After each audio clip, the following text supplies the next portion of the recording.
So I happened to be at the Barbican and there was this concert and I just walked in, not knowing anything about it, and I was completely beguiled. It felt absolutely present and fresh and vivid, and I actually then got in touch with someone at the Opera House and I said, you should do this piece.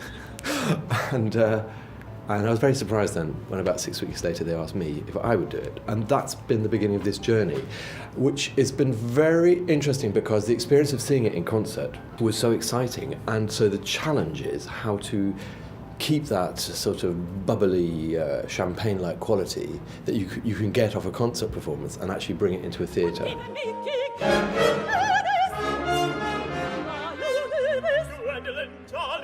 It's a perfect opera for Gerald.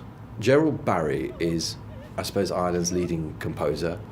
When we think of the play, we always think of Edwardiana, we think of beautiful frocks, and we think of the sort of civility. And when you then hear Gerald's music, it's sort of like, in the best way, a crazy child having been let loose with crayons and who's sort of scribbled all over this manuscript.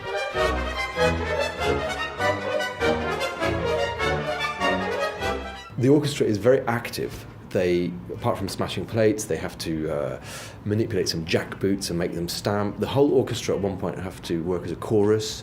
They speak in unison, they stamp their feet. So they're a very visual element. So the main decision I've made is to actually put the orchestra on the stage and then to actually put the performers in the auditorium and then getting the performers onto the stage and mingling in and around the orchestra. It is made to be experienced with other people in a shared space. And I think that's what's going to make it a very, I hope, engaging, involving experience for an audience. My father is Lord Bracknell. You have never heard of Papa, I suppose? I don't think so. Sometimes I think of the opera as being almost like a jumper that's been turned inside out.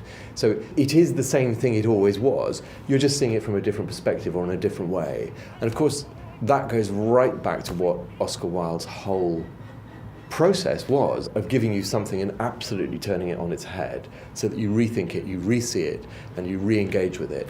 And I hope that this production and this experience does exactly that for an audience in London today.